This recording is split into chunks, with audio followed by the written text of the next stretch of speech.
사랑하는 서문회 성도 여러분, 샬롬. 4월 30일 수요일 아침 말씀 시간입니다. 아가서 말씀 묵상을 지난주 수요일부터 시작했는데요. 일주일 만에 벌써 오늘 마지막 시간이 되었습니다.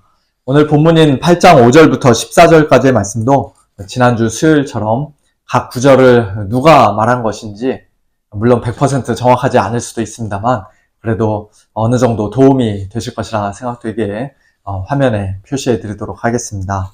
오늘 본문 말씀 제가 봉독해 드리겠습니다. 그의 사랑하는 자를 의지하고 거친 들에서 올라오는 여자가 누구인가? 너로 말미암아 내 어머니가 고생한 곳, 너를 낳은 자가 애쓴 그곳 사과나무 아래에서 내가 너를 깨웠노라. 너는 나를 도장같이 마음에 품고 도장같이 팔에 두라. 사랑은 죽음같이 강하고 질투는 스올같이 잔인하며 불길같이 일어나니 그 기세가 여호와의 불과 같으니라. 많은 물도 이 사랑을 끄지 못하겠고 홍수라도 삼키지 못하나니 사람이 그의 온 가산을 다 주고 사랑과 바꾸려 할지라도 오히려 멸시를 받으리라. 우리에게 있는 작은 누이는 아직도 유방이 없구나. 그가 청혼을 받는 날에는 우리가 그를 위하여 무엇을 할까? 그가 성벽이라면 우리는 은망대를 그 위에 세울 것이요 그가 문이라면 우리는 백향목 판자로 두르리라. 나는 성벽이요 내 유방은 망대 같으니 그러므로 나는 그가 보기에 화평을 얻은 자 같구나. 솔로몬이 바알하몬의 포도원이 있어 지키는 자들에게 맡겨두고 그들로 각기 그 열매로 말미암아 은 1000을 바치게 하였구나. 솔로몬 너는 1000을 얻겠고 열매를 지키는 자도 200을 얻으려니와 내게 속한 내 포도원은 내 앞에 있구나. 너 동산에 거주하는 자야 친구들이 내 소리에 귀를 기울이니 내가 듣게 하려무나. 내 사랑하는 자야 너는 빨리 달리라. 향기로운 산 위에 있는 노루와도 같고 어린 사슴과도 같아라. 아멘. 아가서를 읽고 해석할 때 우리가 종종 어려움을 느끼는 이유 중에 하나는 1장부터 8장까지의 모든 말씀이 마치 하나의 일관된 스토리로 자연스럽게 이어진다고 생각하기 때문입니다. 그러나 사실 아가서는 룻기나 에스더처럼 기승전결이 있는 이야기책이 아니라 오히려 욥기, 시편, 잠언, 전도서와 같은 시가서이자 지혜 문학입니다. 다시 말하면 아가서는 한 남자와 한 여자가 운명적으로 만나 사랑에 빠지고 갈등과 또 우여곡절 끝에 결혼해서 마침내 행복하게 오래오래 잘 살았다는 식으로 끝나는 이야기가 아니라는 말씀입니다. 그러므로 우리는 아가서 속에서 억지로 어떤 일관된 스토리 라인을 찾아 재구성하려 하기보다는 두 사람이 서로에게 고백하는 애틋하고 열정적인 사랑의 말을 중심으로 아가서를 읽어야 합니다. 두 사람의 서로를 향한 그 사랑 고백을 통해 우리는 하나님께서 우리 인간들에게 주신 부부간의 사랑이 얼마나 아름답고 귀한 것인지, 더 나아가 하나님과 우리 사이의 사랑, 그리스도와 교회 사이의 사랑이 얼마나 놀랍고 신비로운 것인지 다시 한번 깨닫고 배우게 됩니다. 오늘 본문인 아가서 8장 5절부터 14절까지는 그와 같은 사랑의 고백 가운데 마지막을 장식하는 매우 인상적인 장면인데요. 시간 관계상 오늘 말씀을 다 자세히 살펴볼 수는 없고 특별히 6절과 7절 여자가 사랑하는 남자에게 하는 말을 중심으로 살펴보기를 원합니다. 너는 나를 도장같이 마음에 품고 도장같이 팔에 두라. 사랑은 죽음같이 강하고 질투는 스올같이 잔인하며 불길같이 일어나니 그 기세가 여호와의 불과 같으니라. 많은 물도 이 사랑을 끄지 못하겠고 홍수라도 삼키지 못하나니 사람이 그의 온 가산을 다 주고 사랑과 바꾸려 할지라도 오히려 멸시를 받으리라. 도장을 거의 사용하지 않고 구경하기조차 힘든 요즘 현대인들에게는 너는 나를 도장같이 마음에 품고 도장같이 팔에 두라는 이 말씀이 전혀 마음에 와닿지 않을 수도 있습니다만 그러나 고대 세계에서는 전혀 달랐습니다.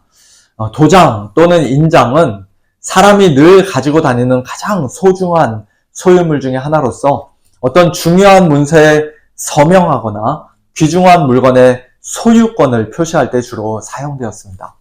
그 당시 누군가의 신원을 훔치려면 오늘날처럼 여권이나 신용카드를 훔치는 것이 아니라 도장을 훔쳤습니다. 창세기 38장에서도 볼 수 있듯이 도장은 당장 돈이 없을 때 급히 담보로 맡길 수 있을 만큼 그 사람의 신원을 확실히 증명하는 물건이었습니다. 그러므로 오늘 6절에서 여자의 이 말은 사랑하는 사람이 늘 품에 품고 다니는 혹은 팔에 차고 다니는 도장처럼 나를 너의 가장 소중한 존재로 항상 너와 함께 있는 그런 귀한 존재로 품어달라는 간절한 요청이라고 할 수 있습니다. 더 나아가 도장을 찍어서 소유권을 분명히 하듯이 너는 내 거야 라고 확실히 표시하는 그런 독점적인 사랑을 받고 싶다는 고백이라고 할 수도 있습니다. 계속해서 아가서의 여자 주인공은 남녀 간의 사랑, 특별히 부부 간의 사랑이 죽음같이 강하고 질투는 스올같이 잔인하며 불길같이 일어나니 그 기세가 여호와의 불과 같다라고 말합니다. 죽음이 얼마나 강합니까? 죽음은 마치 블랙홀처럼 모든 사람을 다 집어삼킵니다. 이 땅에서 아무리 강하고 위대했던 사람이라도 죽음은 결코 그를 놓치지 않고 결국 굴복시키고 맙니다. 사랑도 그만큼 강하다는 것이죠. 한번 붙잡으면 결코 포기하지 않고 끝까지 이어지는 것이 사랑입니다. 이어서 질투는 스올같이 잔인하다라고 말하는데요. 여기서 말하는 질투는 나쁜 의미로서의 시기 질투하는 그런 마음이 아니라 부부 사이에서의 배타적이고 독점적인 사랑을 가리키는 말입니다. 또는 하나님께서 나는 질투하는 하나님이다 라고 말씀하실 때 그와 같은 거룩한 질투, 언약적인 질투를 가리키는 말입니다. 이 질투는 마치 스올과 같이 죽은 자가 가는 곳 또는 무덤과 같이 상대를 결코 놓아주지 않고 또 잔인할 만큼 아주 집요하고 끈질기게 붙잡습니다. 그리고 이런 사랑과 질투는 결코 미지근하거나 차가운 것도 아닙니다. 여호와의 불과 같이 뜨겁게 타오르는 불이며 영원히 꺼지지 않고 지속되는 불입니다. 그 사랑의 불은 아무리 많은 물을 쏟아부어도 끌 수 없습니다. 홍수라도 그 사랑을 삼킬 수 없습니다.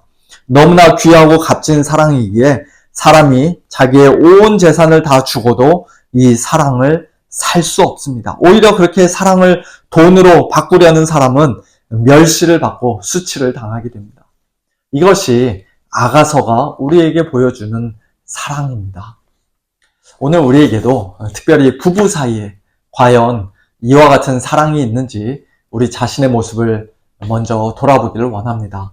도장을 품에 품고 다니는 것처럼 어디를 가든지 늘 함께하는 사랑. 너는 내 거야. 도장을 찍듯 서로를 확실하게 소유하는 사랑. 죽음처럼 굳게 붙드는 강한 사랑. 다른 사람에게 한눈 팔 수 없는 배타적인 사랑. 여호와의 불처럼 맹렬하고 꺼지지 않는 사랑. 이 세상 어떤 것으로도 살 수 없고 바꿀 수 없는 최고의 사랑. 그런 사랑이 과연 오늘 우리 각 가정의 부부관계 안에도 살아있는지 진지하게 점검해 보기를 원합니다.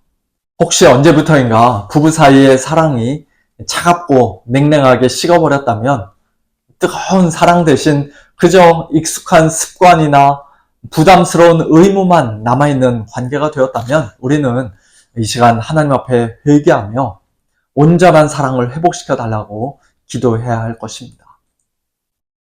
솔직히 우리는 모두 이러한 사랑으로 배우자를 사랑하는 일에 이미 실패한 자들임을 고백하지 않을 수가 없습니다. 사이가 좋고 관계가 원만한 부부조차도 이런 사랑으로 자기 배우자를 늘 끊임없이 변함없이 사랑하기란 도저히 불가능합니다. 하물며 한 집에 함께 살아도 마음은 이미 남남처럼 멀어진 부부 또는 사별이나 이혼 또는 독신의 삶으로 인해 배우자 없이 혼자 살아가는 분들도 우리 가운데는 계십니다. 그렇다면 아가서에서 말씀하시는 이 사랑은 오늘 우리와 아무 상관이 없는 이야기일까요? 우리는 그런 사랑을 받아본 적도 없고 해본 적도 없는 비참한 실패자들에 불과한 것일까요? 그렇지 않죠. 우리는 아가서에 등장하는 남녀 간의 이 사랑보다도 훨씬 더 강하고 끈질기고 뜨겁고 영원한 사랑을 이미 받은 자들입니다. 그 사랑은 바로 하나님의 사랑, 예수 그리스도의 사랑입니다. 하나님은 우리를 하나님의 도장처럼 손바닥에 새기셨습니다.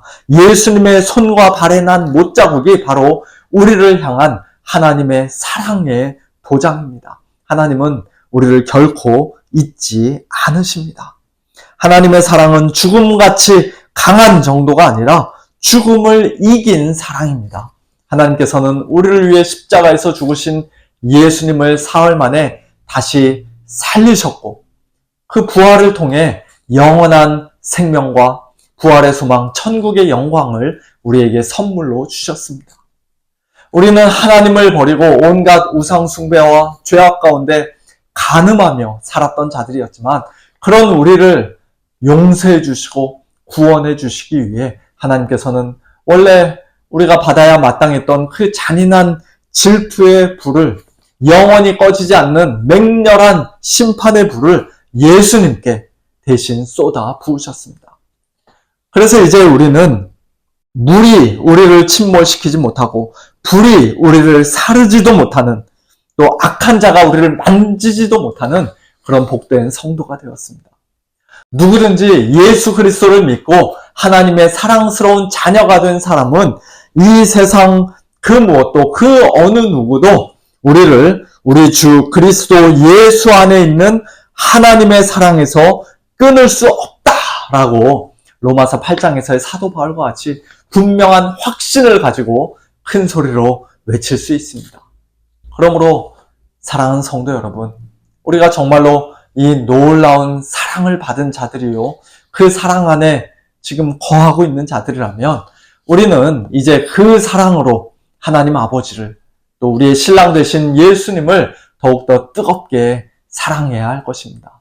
우리의 형제들, 동료, 성도들을 위하여도 우리의 목숨 버리기까지 진심으로 그저 말과 혀로만이 아니라 행함과 진실함으로 사랑해야 할 것입니다. 특별히 하나님 앞에서와 사람들 앞에서 검은 머리 팥불이 되도록 사랑하겠습니다. 기쁠 때나 슬플 때나 건강할 때나 병들었을 때나 부할 때나 가난할 때나 일생 동안 사랑하고 또 죽음이 갈라놓을 때까지 사랑하겠습니다. 일찍이 서약하며 결혼했던 배우자를 향한 그 사랑이 우리의 각 가정마다 다시 온전히 회복되는 그런 귀한 은혜가 풍성히 넘치기를 예수님의 이름으로 축원합니다. 함께 기도하겠습니다. 하나님 아버지 감사합니다. 아가서의 말씀을 통해 하나님께서 우리 인간들에게 허락하신 사랑이 얼마나 놀라운지, 남녀 간의 사랑, 특별히 결혼 관계 안에서의 부부 간의 사랑이 얼마나 참 아름답고 귀한 것인지 다시 한번 깨닫게 하시니 감사를 드립니다. 하나님 아버지, 오늘 저희들의 모습을 돌아볼 때 저희 역시도 그와 같은 사랑으로 하나님께서 짝지어 주신 배우자를 마땅히 사랑해야 할 텐데 저희들의 사랑이 너무나도 빈약하고 초라하고 또 보잘것없음을 이 시간 고백하며 회개합니다. 저희들의 사랑 없음을 용서하여 주시고 저희들의 각 가정마다 저희들 부부들마다 하나님 아버지 이 사랑이 다시금 온전히 회복되는 귀한 은혜를 허락하여 주시옵소서. 아버지 하나님, 그러나 저희들의 사랑이 이 땅에서는 온전하지 못할지라도 저희들은 그와 같은 사랑에 이미 실패했을지라도 아버지 하나님, 그러나 하나님께서 저희들을 그와 같은 사랑으로, 그보다 더 큰 사랑으로, 영원한 사랑으로 사랑하여 주신 것을 저희들 분명히 믿습니다. 하나님의 그 놀라운 사랑, 예수 그리스도의 십자가 사랑, 이미 받은 성도들답게 그 사랑으로 하나님 뜨겁게 사랑하며 예수 그리스도 순결하게 사랑하며 또한 이웃을, 형제를 사랑하는 저희 모두 될 수 있도록 하나님 축복하여 주시옵소서. 이 세상을 향하여서 저희들이 한눈 팔지 않게 하여 주시고 오직 순결한 마음으로 진실한 마음으로 하나님 사랑하고 예수님 사랑하며 또 형제들 사랑하는 저희 모두 될 수 있도록 하나님 도와주시옵소서. 사랑하는 우리 서문의 식구들 오늘도 하나님께서 지키시고 보호하여 주시되 특별히 연약한 우리 성도님들 오늘도 찾아가 주시고 위로해 주시고 강건케 해 주시고 믿음 위에 믿음 더하여 주시고 특별히 하나님의 사랑으로 이 놀라운 사랑으로 심령을 가득가득 채워주셔서 아버지 하나님 참 외롭지 않게 하시고 낙심하지 않게 하시고 두렵지 않게 하시고 이 사랑으로 넉넉히 모든 것을 넉넉히 이기는 우리 모든 성도님들 되도록 축복하여 주시옵소서. 감사드리며 예수님의 이름으로 기도하옵나이다. 아멘. 성도님들 오늘도 하나님의 이 사랑 안에서 기뻐하고 즐거워하며 또 믿음으로 승리하는 우리 모든 성도님들 되시길 바랍니다. 저녁에 찬양과 기도의 밤 때 뵙도록 하겠습니다. 샬롬.